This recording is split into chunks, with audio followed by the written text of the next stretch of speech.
नमस्कार बच्चों, स्वागत है आप सबका डीजीएस क्लासेस में। और भाई जैसा हमने प्लान किया था कि जो इंपॉर्टेंट टॉपिक कक्षा 11 से हैं, जैसे कि हाइड्रोजन, जैसे कि एसएनपी ब्लॉक एलिमेंट्स, उनको हम यहां पर सबसे पहले लेंगे, जो कि जेई के बच्चों के लिए भी फायदेमंद होंगे, क्योंकि आप लोग एनसीईआरटी से इनऑर्गेनिक पढ़ने में थोड़ा सा कमजोर पड़ जाते हो। तो आइए यहां पर उसको शुरुआत में लेते हैं। तो शुरुआत करेंगे बच्चे हाइड्रोजन नाम के चैप्टर से, जैसा मैंने कहा था। और सबसे पहले हम लेंगे गुरु किताब यानी कि एनसीईआरटी को, और फिर उसके साथ थोड़ा सा और आगे बढ़ते चले जाएंगे। ये लेक्चर बेनिफिशियल रहेंगे क्लास 11 के बच्चों के लिए, क्योंकि हाइड्रोजन पढ़ेंगे, उसके बाद हम पढ़ेंगे एसएनपी ब्लॉक एलिमेंट्स, तो वहां फायदेमंद रहेंगे जेई वालों के लिए और नीट वालों के लिए। तो ये ध्यान रखिएगा। और आइए आते हैं एनसीईआरटी पे। Hydrogen the most abundant element in the universe. Earth पे कौन है जी? बताया है आज ही, एक बात ध्यान से सोचिएगा। And the third most abundant on the surface of the globe is being visualised as the major future source of energy. हम लोग यही देख रहे हैं, हाइड्रोजन को आगे जाके यूज कर सकते हो एक फ्यूल के लिए। अभी तो नुकसान ये है कि विस्फोट कर जाता है भाई साहब ये ना। चलो, इसके बेसिकली आपको पता है 3 आइसोटोप हैं, protium, deuterium and tritium. Protium भाई साहब के पास न्यूट्रॉन नहीं है, ड्यूटेरियम के पास 1 न्यूट्रॉन और ट्रीटियम के पास 2 न्यूट्रॉन। खैर ये तो बहुत ही कॉमन कॉमन सी बातें हैं। सबसे इंपॉर्टेंट बातें जो मैं आपके साथ यहाँ पर करने वाला हूँ, आइए लेबोरेटरी प्रिपरेशन, बहुत इंपॉर्टेंट चीजें हैं, अंडरलाइन भी करिएगा, एनसीईआरटी लेके बैठिए, है ना। It is usually prepared by reaction of granulated zinc with dilute hydrochloric acid. ये देखिए भाई ने सिर्फ H+ लिखा है, रीजन क्या है? उसने ये लिखा रहा है कि HCl डाला था, लेकिन काम का तो खाली यही था। देखिए बड़ा सिंपल सा एक तरीका है। सबसे पहले हमने शुरू करा लैब प्रिपरेशन। तो मैंने आपसे कहा था ये जो ऐसे वीडियो रहेंगे अभी क्लास 11th वाले बच्चों के लिए, इनमें मेन मेन पॉइंट ही लूंगा। जिंक भाई साहब थे और 2 HCl लिए थे, तो बेसिक बात तो H+ की ही थी। अब यहां पर क्या हुआ, जिंक ने 2 इलेक्ट्रॉन छोड़े, जो ये भाई साहब ले लेंगे, H2 हमें मिलेगा। जिंक भाई साहब पता है क्लोरीन के साथ यहां पर बॉन्ड बना के चलते बनेंगे। बट भाई ने सिर्फ मुद्दे की बात करी। एनसीईआरटी कितना क्लियर आपको बता रहा है, सिर्फ मुद्दे की बात करो भाई, है ना। ये होता हुआ तो जिंक यहां पर ऑक्सीडाइज हो रहा है और ये H+ यहां पर इलेक्ट्रॉन लेकर रिड्यूस हो रहा है। It can also be prepared by reaction of zinc with aqueous alkali. देखें भाई साहब, एसिड से भी और बेस से भी जिंक भाई साहब दोनों से रिएक्ट करेंगे, दोनों से H2 मिलेगा।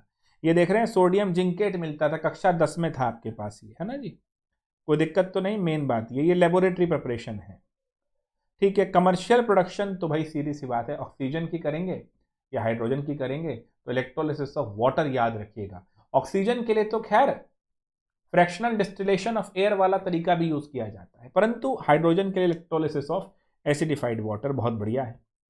अगली लाइन ध्यान से देखिए, high purity dihydrogen is obtained by, ये भैया कंपटीशन के लिए जो कहता हूं, high purity dihydrogen is obtained by electrolysing warm aqueous barium hydroxide solution between nickel electrode. बोल मेरे साथ 2 बार, warm aqueous barium hydroxide solution in nickel electrodes पे ले रहे हो, ये ध्यान रखना भैया, ये ऑप्शन में दिया जाएगा, ठीक है जी। ब्राइन सॉल्यूशन के बाई प्रोडक्ट के तौर पे भी मिल जाता है, बट ये 2 मेन आपके यहां पर आते हुए।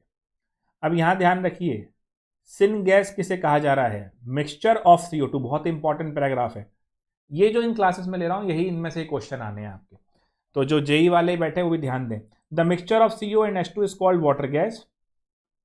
As this mixture of CO and H2 is used for the synthesis of methanol and a number of hydrocarbon, it is also gas, also known as syngas। syn माने synthesis, मिथेनॉल बनाने के भी काम आ रहा है ये CO+H2, और काफी और चीजों के लिए भी तो इसे कहते हैं सिंथेसिस गैस या syn gas.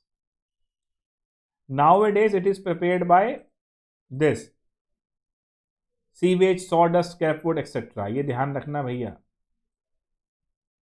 Syn gas can be prepared by, अब स्क्रैपवुड नीचे लिखा हुआ ऑप्शन में ध्यान दीजिए, यहां पर भी दे रखा है ना जी। अब द प्रोसेस ऑफ, मैंने कहा ना ये पैराग्राफ बहुत इंपॉर्टेंट है, the process of producing syn gas from coal is called coal gasification. अरे कोल से गैस बना रहे हो ना यार, कोल गैसिफिकेशन। देखो यही समस्या है, हम कहते हैं ना इनऑर्गेनिक क्यों नहीं पढ़ रहे, क्यों भैया पढ़ लेंगे, आसान है, अभी तो टाइम बाकी है, अभी तो ये टाइम बाकी है, कुछ नहीं होता, पढ़ते नहीं हो। इन क्लासेस में बैठ के मेरे साथ पढ़ो, पहले एनसीईआरटी का जायजा लो कि क्या कह रहे हैं, क्यों दुनिया कहती फिरती है कि एनसीईआरटी से इनऑर्गेनिक आती है। ये देखिए इसी पेज के ऊपर कितनी सारी मैंने अंडरलाइन कर दी और क्वेश्चन बन गए।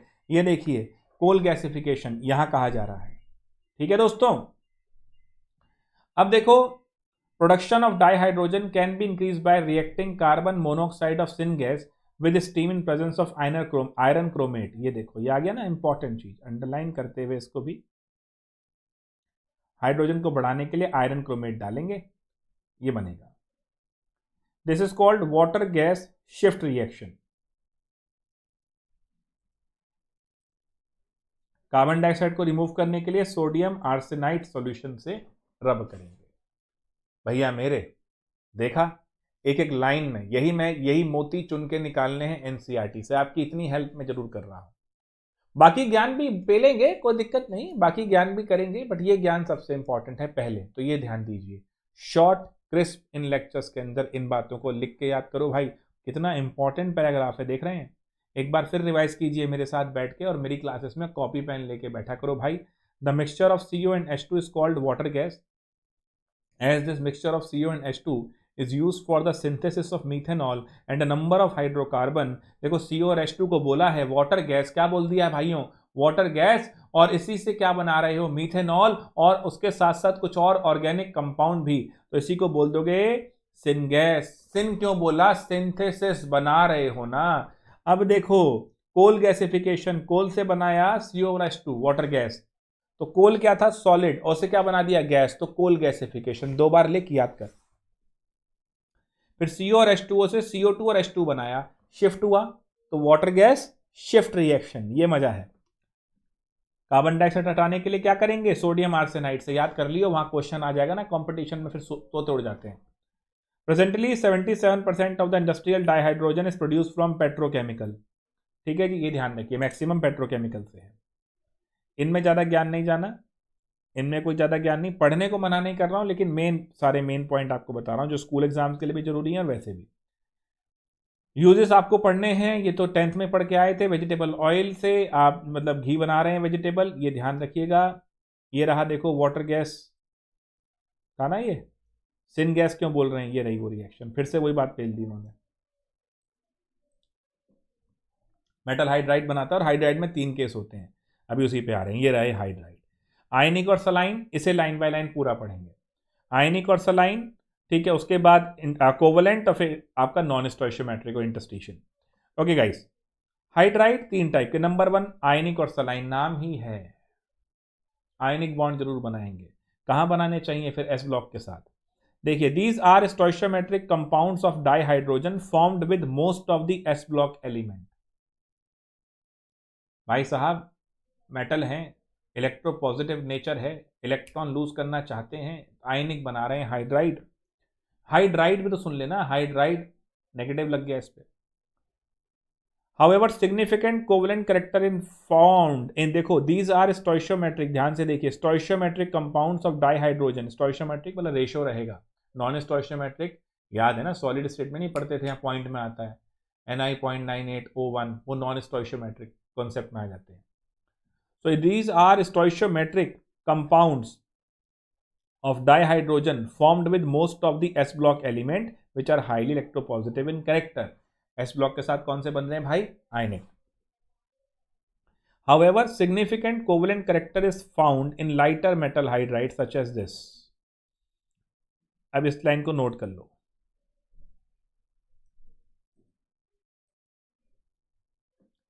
लाइटर वाले में कोवलेंट करेक्टर क्यों मिलेगा, अरे कैटायन स्मॉल हो रहा है। एलआई के बारे में तो आप जानते हैं अभी, और उसके बारे में पढ़ेंगे, इसके एनॉमलस बिहेवियर में भी, क्यों इसकी, मैंने बताया भी था आपको इंट्रोडक्टरी लेक्चर में, क्यों इसकी हाइड्रेशन एंथैल्पी ज़्यादा है ना, तो वहाँ पर कोवलेंट करेक्टर ज़्यादा है, वैसे आयनिक रहते हैं। The ionic hydride are crystalline, non volatile and non conducting in solid state. वो तो पता है सॉलिड स्टेट में आयनिक कंपाउंड कंडक्टिंग नहीं होते, ठीक है जी। However their melt conduct electricity, ये तो होना ही था, आयनिक सॉलिड है, कोई दिक्कत तो नहीं इसमें। और However, their melt conduct electricity and on electrolysis liberate dihydrogen gas at anode. ये देंगे, देना ही है यार। देखना एक बात सुन, एनोड पे कौन सा आयन जाता है? एनायन। एनोड पे कौन सा जाता है? एनायन। और नेगेटिव किस पे होगा? मेटल पे तो होने से रहा, एच पे होगा। एच ही जाके क्या हो जाएगा? एनोड पे जाएगा। और यहां पर देख रहे हैं, बस खत्म, कोई दिक्कत तो नहीं। सेलाइन hydride react violently with water producing dihydrogen gas, क्योंकि वो तो एच को छोड़कर OH बनाना चाहते हैं। अब एक बहुत इंपॉर्टेंट लाइन यहां बता रहे हैं, lithium hydride is rather unreactive eight moderate temperature with O2 और Cl2. It is therefore useful for the preparation of other useful hydride. LiAlH4 लिख ले भाई इसको। LiH Al2Cl6 डाइमर है इसका, LiAlH4। रिएक्शन बैलेंस करके लिख लियो एक बार। क्यों LiLH4 के ऊपर इतना दीवाना हो गया? लिथियम एल्यूमिनियम हाइड्राइड है। क्या है मेरे दोस्त? लिथियम एल्यूमिनियम हाइड्राइड ऑर्गेनिक के अंदर बहुत बढ़िया रिड्यूसिंग एजेंट है। देख उसकी प्रिपरेशन रिएक्शन यहां है, एनसीईआरटी में ढूंढनी थी। और LiH और B2S6 LiBH4 है ना। अब सोचियो NaBH4 कैसे आएगा, बात करेंगे एस ब्लॉक के अंदर। Dihydrogen forms molecular compounds with most of the p block element. Most familiar example are CH4 NH3 H2O। इन तीनों में हमेशा ध्यान रखना सेम ज्योमेट्री मिल रही है, टेट्राहेड्रल, और उनकी शेप अलग अलग आ रही है बिकॉज ऑफ लोन पेयर। अब मॉलिक्यूलर हाइड्राइड जो है वो 3 टाइप के, एक डेफिशिएंट, एक प्रिसाइज, एक रिच। अब देखते जाना, डेफिशिएंट कौन से हो गए? BH3 CH4 NH3। गौर से देखियो भाई इनको, BH3 CH4 NH3, ये इलेक्ट्रॉन डेफिशिएंट हैं। कैसे? बोरोन भैया के पास आउटर मोस्ट में 3 इलेक्ट्रॉन है, उनसे कहा 3 छोड़ दो। बोरोन भैया कहते हैं काहे छोड़ दें भैया, हम तो नहीं छोड़ते, हमारी तो इलेक्ट्रॉन नेगेटिविटी बढ़ गई है ना गुरु, हम कैसे छोड़ देंगे, हमारी तो इलेक्ट्रोनेगेटिविटी बढ़ गई है, हम नहीं छोड़ेंगे। अच्छा जी, मत छोड़िए फिर, आपकी इलेक्ट्रोनेगेटिविटी बढ़ गई है, आप मत छोड़िए। क्या करेंगे फिर? शेयरिंग करेंगे। कहता हाँ जी शेयरिंग करेंगे। तो आउटर मोस्ट में रह गए 6 इलेक्ट्रॉन, होने चाहिए थे ऑक्टेट के लिए 8, रह गए 6। इलेक्ट्रॉन डेफिशिएंट हो गया, इलेक्ट्रॉन की कमी रह गई तो एसिड हो गया, लुईस एसिड इसलिए होता है ये। तो इलेक्ट्रॉन डेफिशिएंट, ये भाई परफेक्ट, 4 के 4 शेयर कर लिए, आनंद है जिंदगी में, कोई दिक्कत नहीं। ये गुरु के पास एक लोन पेयर रहता है तो ये इलेक्ट्रॉन रिच है, तो ये लुईस एसिड रहेंगे, ये लुईस बेस रहेंगे, ये आनंदित हैं, ये प्रिसाइज हैं। ये देना चाहते हैं, ये लेना चाहते हैं, बस खत्म। लेन देन तो रहता ही है। हम केमिस्ट्री में कहते हैं ऑल रिएक्शंस को सोचना शुरू करो एसिड बेस के पैटर्न पे, आनंद आएगा। कॉन्सेप्ट तो लगाना पड़ेगा, फालतू नहीं होगा ये। ठीक है जी। तो electron rich hydride have excess electron. अब देखो जरा, यहां पर ये आ गया, देखो हाँ, B2S6 तो पढ़ेंगे, पी ब्लॉक में बनेगा डायमर। तो यहां से चलना शुरू हो गया। देखो diborane is example, all element of group 13 will form electron deficient compounds. Electron deficient है तो क्या होंगे वो? लुईस एसिड, बता दिया आपको ये। Electron precise compound have the required number of electron to write their conventional Lewis structures, so they are tetrahedral in geometry and electron precise है। और इलेक्ट्रॉन रिच कौन से हैं बेटा? एलिमेंट ऑफ ग्रुप 15 to 17 ये हो गए ना, इसे बताया आपको भी है ना। तो ये लुईस बेसिस हो गए, इलेक्ट्रॉन डोनर हो गए। और ये ध्यान देख बेटा, ऑर्गेनिक के अंदर आनंद आ रहा है, कार्बन इन्हीं के साथ बना रहा है। ऑर्गेनिक के जरा पढ़ियो, क्या चैप्टर के नाम है क्लास 12th की एनसीईआरटी में? हेलो एल्केन एंड हेलोरीन, ग्रुप 17 के साथ क्या बना रहा है? डेरिवेटिव। ऑक्सीजन कंटेनिंग देख फिर alcohol, phenol, ether, aldehyde, ketones and carboxylic acid. और फिर देख बेटा अमाइंस, इन्हीं से बना रहा है 15 से 17। चलिए आनंद आएगा धीरे धीरे। Would you expect the hydride of NONF to have lower boiling point than the hydride of their substituent member? हो सकता है क्या ये? इसमें एक चीज देखो बेटा, H बॉन्डिंग के बारे में कहीं लिखा नहीं, कोई नहीं। एच बॉन्डिंग होगी तो बॉइलिंग पॉइंट बढ़ेगा, ये ध्यान रखिएगा। एच बॉन्डिंग तो better association, better boiling point, और FON तो करते ही हैं भैया एच बॉन्डिंग, तो कुछ सोचने की बात ही नहीं। मेटेलिक और नॉन स्टोइशियोमेट्रिक है, डी एंड एफ के साथ चिपका दो। आगे ना ये देखो, they are formed by many d and f block elements. तो ये जो है डी एंड एफ ब्लॉक वाले एलिमेंट के साथ बनाता है, कोई दिक्कत तो नहीं भैया, ठीक है। लेकिन ध्यान रखिएगा, the metals of 7, 8 and 9 do not form hydride. ये छुपे हुए हैं अस्त्र, ठीक है। और 6 से खाली क्रोमियम और ये बन गए, ठीक है। ये ध्यान रखिएगा, हाइड्रोजन स्टोरेज नहीं करते थे, पैलेडियम वगैरह डालते थे, H2 निकल, ये सब, तो ये वहां पर काम आ जाता है, ठीक है बेटा। अब यहां तक आपने ये पढ़ा, इसके बाद आ जाइए सीधा सीधा वाटर मॉलिक्यूल के बारे में जानते हो, एम्फोटेरिक नेचर जानते हो, बिकॉज इक्विलिब्रियम में पढ़ के आए हो। बेस से भी रिएक्ट करेगा, एसिड से भी रिएक्ट करेगा, कोई दिक्कत नहीं है। हाइड्रेट फॉर्मेशन पे ध्यान देना, ये देख रहे हैं आप, इस पे क्वेश्चन आता है। From aqua solution many salt, ये कोऑर्डिनेशन कंपाउंड नाम का अध्याय है कक्षा 12 में, जो 11वीं क्लास के बच्चे हैं उनके लिए बता रहा हूँ, और जो 12th में है या फिर जो जेई की तैयारी कर रहे हैं उनको तो पता ही है भाई, लेकिन ये बहुत इंपॉर्टेंट है, बहुत बार क्वेश्चन आया है ये पूरा का पूरा। कलर के बारे में कोऑर्डिनेशन में भी देखते हैं, 4 अंदर हैं, H2O ध्यान दीजिए। वैसे कोऑर्डिनेट, वैसे 5 हैं, 4 अंदर हैं, 1 बाहर है, ये ध्यान रखना। तो 4 कोऑर्डिनेटिंग स्फेयर में है। इंटरस्टिशियल वाटर BaCl2.2H2O, इसी को बोला जाता है क्या, क्रिस्टलाइजेशन भी जो बोल देते हो। कोऑर्डिनेटेड वाटर ये हुआ जो अंदर आ गया, कोऑर्डिनेशन के साथ आ गया, यानी कोऑर्डिनेटेड स्फेयर कहते हैं बच्चे, 11th वाले जान लें, ये डब्बे को कोऑर्डिनेशन स्फेयर कहते हैं। तो कोऑर्डिनेटेड वाटर जो इसके अंदर होगा, इसमें 4 है और 1 बाहर है इस फॉर्मूले। देखिए यहां भी कह दिया, how many hydrogen bonded water are associated in this, ठीक है। तो only 1 water molecule which is outside the bracket is hydrogen bonded. ऐसा क्यों, एक बात ध्यान रख लो,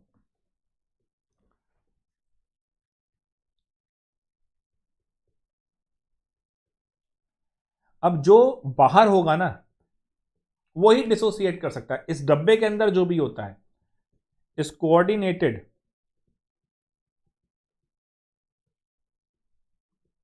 स्फेयर में जो भी होता है वो ब्रेक नहीं करता। ज़्यादा जानकारी के लिए कोऑर्डिनेशन कंपाउंड का लेक्चर इस चैनल पे ही है, नहीं मिलता तो बता देना कमेंट बॉक्स में, बता दूंगा। कोऑर्डिनेटेड स्फेयर वाला जो होता है वो ब्रेक नहीं करता, ब्रेक यही होता है बाहर वाला, ठीक है। चलिए अब फटाफट इतना करने के बाद हम अब पढ़ेंगे हार्ड एंड सॉफ्ट वाटर। इसको आप लोग भी याद करके बैठेंगे, फिर मैं इनको समझाऊंगा डिटेल में। यहाँ तक पूरा NCERT से पढ़िए, ठीक है। थोड़ा ज़्यादा टाइम देना चाह रहा हूँ लेकिन आज थोड़ा सा कम ही हो पा रहा है। इतना मैंने जो बताया है फटाफट, आई होप समझ में आ गया होगा आपको कैसे करना है, ठीक है। तो ये ज़रा देखिए, वाटर की हार्डनेस के विषय में NCERT से पढ़िए, NCERT से पढ़ा के फिर मैं इसके ऊपर डिटेलिंग वाला लेक्चर पुट करूँगा। अगर पसंद आया है लाइक कीजिए, शेयर कीजिए, सब्सक्राइब कर लो चैनल, ठीक है। इसी तरीके से 11th क्लास के बच्चों के लिए फटाफट सारा बताऊंगा, और NCERT के बैक क्वेश्चन हाइड्रोजन के भी, S ब्लॉक के, P ब्लॉक के भी, और हाइड्रोकार्बन के भी डिस्कस करूंगा यहीं पर ही, ठीक है। कोई दिक्कत, आराम से पढ़ो। इनऑर्गेनिक केमिस्ट्री NCERT से पूरा यहाँ पढ़ाई जाएगी, उसके अलावा भी डिटेलिंग बताई जाएगी।